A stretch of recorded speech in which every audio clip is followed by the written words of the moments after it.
Hey homies, I'm Stephen Ewashkiw from Adventure Yoga, and this is my yoga pose breakdown for Setu Bandha Sarvangasana, often known as bridge pose, also known as Setu Bandhasana, and oh my gosh, 1,000 pose names. But there's a lot more information on the blog post I've written all about that sort of thing. So that thing benefits all sorts of really good information about the history of this pose. There's a link in the description to this class, so you can just go down there, click on it, go over to Adventure Yoga Online and read about it. After you check out this video. If you're going to do the pose with me, lie down on your mat.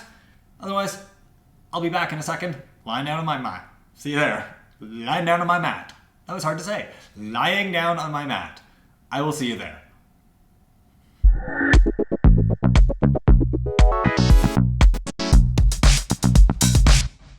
So step one is to lie down on your back.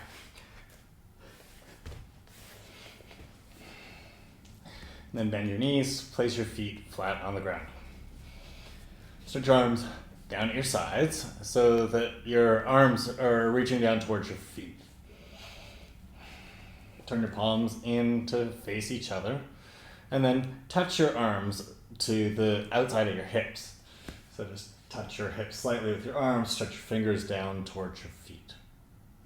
And now we're doing that so that we can use this as a guideline. So walk your feet back towards your hands until you can touch your feet with your fingertips. Now with your inner forearms touching the outer edges of your hips, you can use that to help you figure the right distance for your feet. So have your feet just close enough that you can just touch them with your fingertips. And then we also want our feet to be about hip distance apart. So this will also teach us where if our fingers touch the outer edges of our heels, that's feet roughly hip distance apart. Cool. So that's really good because we got 3 things we need to do with our feet. We need to have our feet the right distance away from our butt. We need to have our feet the right distance away from each other. So we can use this one marker to help with that.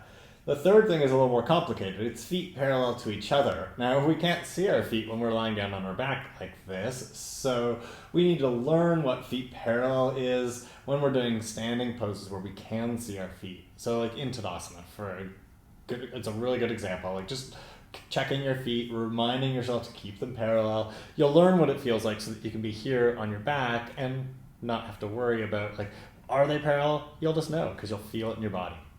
Cool? All right, that's that little story out of the way. The next step is to bend your elbows, because now we don't need to use that guideline with our fingers anymore. We call this robot arms when we're being playful in my classes. Oh, a little robot-y. Fingers up towards the ceiling, a little robot-y. Push your feet down, push your upper arms down, push your shoulders down, and lift your hips up and off the ground a little bit. Yeah, we're getting into Setu Bandha Sarvangasana. Take your hands and interlace your fingers underneath you.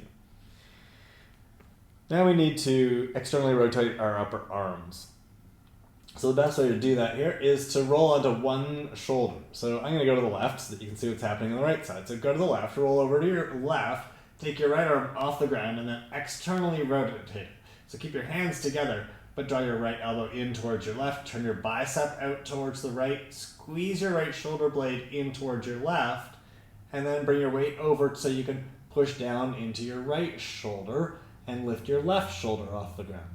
And then same thing, turn your elbow in towards your right elbow, turn your bicep out, squeeze your left shoulder blade in. So that's external rotation. And then roll back so that you can have both shoulders on the ground. Keep turning your upper arms out here and push your feet down. Keep your feet where they are, but pull back without moving them so that you can lift your hips up a little bit higher. Keep your knees pointing straight ahead.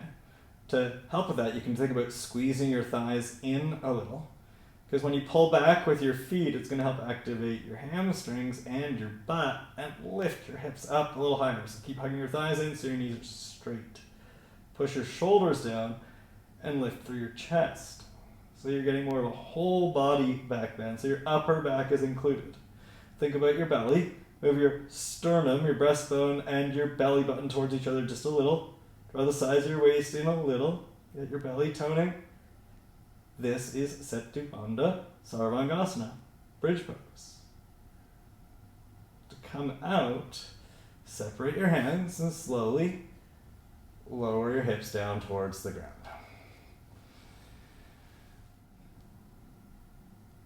You can bring your knees into your chest here, or turn to one side and come into child's pose, or just move on to whatever is next in your practice. Thanks for practicing Setu Bandha Sarvangasana with me. I hope that was helpful.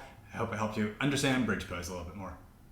And that's bridge pose, or Setu Bandhasana, or Setu Bandha Sarvangasana, or Setu Asana, or read all about it in my blog post over on Adventure Yoga Online, because then there are a lot of name possibilities for what we call this pose.